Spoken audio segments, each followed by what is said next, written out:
Magandang araw sa inyong lahat at welcome sa aking channel. Kapag nakikita sina Coco Martin at Julia Montes ay lantaran na at hindi naman nila itinago na silang dalawa nga ay nagsasama. Nakikipag-picture taking na sila at binabati pa ang lahat ng mga nakakakita. Para sa fans ni Coco at Julia, sapat na yung nalaman at napatunayan nila na masaya at walang problema ang dalawa at saka na lang daw pag-usapan ang napapabalitang anak kapag handa na umano ang dalawa na sabihin at ipakilala sa publiko.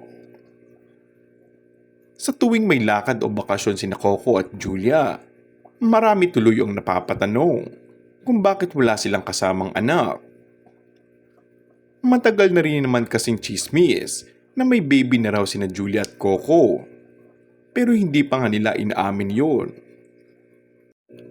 Maski nga ang pagkakaroon ng feeding battle sa ilang mga litrato ni Coco ay sapat ng dahilan para bigyan ito ng kahulugan ng netizens. Kagaya ng kanilang relasyon na matagal din nilang itinago, naniniwala ang mga fans na kung totoo nga ang chismis na may anak na sila, ay ilalabas din naman nila yun. Baka lang hindi pa silang handang aminin. Nasa kontrata umano daw kasi ni Coco na walang aaminin ito. All-out support pa din naman ng mga tagahanga dahil sa pagiging pribado ng dalawa ay napapanatili nilang maayos ang kanilang relasyon at hindi mauuwi sa usong hiwalayan ngayon sa showbiz. Say ng mga fans, basta ngayon maging happy na lang tayo na masaya sa kanilang relasyon sina Coco at Julia at binubuksan na nga nila sa publiko ang katotohanan kaya't antay-antay na lang tayo.